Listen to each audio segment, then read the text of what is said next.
SRW India வழங்கும் தொழில் முனைவோருக்கான நீர் சுத்திகரிப்பு மேலாண்மை மற்றும் மறுசுழற்சி தொடர்பான கண்காட்சி டிசம்பர் 20 முதல் 22 வரை.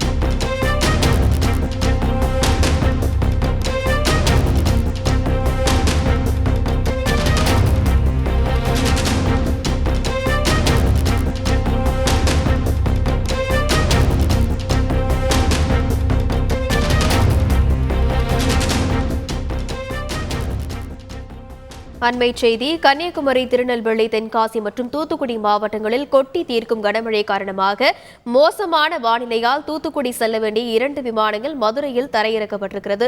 இது பற்றிய மேலும் விவரங்களை வழங்க இணைகிறார் எமது செய்தியாளர். வணக்கம். தற்போதைய களசூழல் அங்கு எப்படியாக இருக்கிறது, அது குறித்து வரீங்க?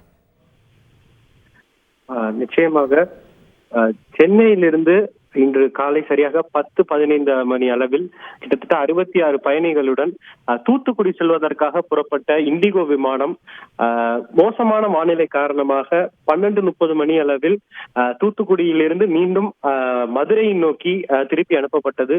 ஏனென்றால் மோசமான வானிலை காரணமாக அந்த நேரத்தில் அந்த விமானமானது தரையிறக்க முடியாது என்று தெரிவிக்கப்பட்டதால் அந்த விமானம் மீண்டும் தூத்துக்குடியிலிருந்து மதுரையை நோக்கி கொண்டு வரப்பட்டு மதுரையில் தரையிறக்கப்பட்டது.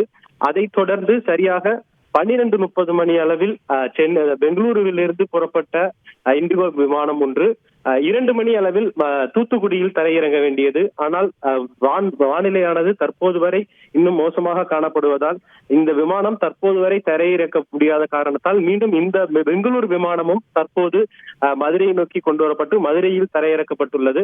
இதில் வந்த பயணிகள் கிட்டத்தட்ட 66 பயணிகள், சென்னையிலிருந்து வந்த பயணிகள் கிட்டத்தட்ட 40க்கும் மேற்பட்டோர் மதுரை விமான நிலையத்திலிருந்து சாலை வழியாகவே தங்கள் ஊருக்கு செல்வதாக புறப்பட்டு விட்டனர்.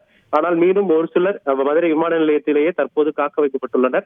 மேலும் இந்த பெங்களூரு விமானத்தில் வந்த பயணிகளும் தற்போது மதுரை விமான நிலையத்திலேயே காத்திருக்கின்றனர். ஒருவேளை தூத்துக்குடியில் வானிலையானது சரியாகும் பட்சத்தில் மீண்டும் இங்கிருந்து புறப்பட்டு அவர்கள் அங்கு கொண்டு செல்லப்படலாம் எனவும், அல்லது இதே வானிலை நீடிக்கும் பட்சத்தில் இவர்கள் சாலை மார்க்கமாக இவர்கள் தூத்துக்குடிக்கு அழைத்து செல்லப்படுவார்கள் என்று தற்போது தெரிவிக்கப்பட்டுள்ளது. விரிவான விவரங்களுக்கு நன்றி சத்யகுமார். SRW இந்தியா வழங்கும் தொழில் முனைவோருக்கான நீர் சுத்திகரிப்பு மேலாண்மை மற்றும் மறுசுழற்சி தொடர்பான கண்காட்சி டிசம்பர் 20 முதல் 22 வரை.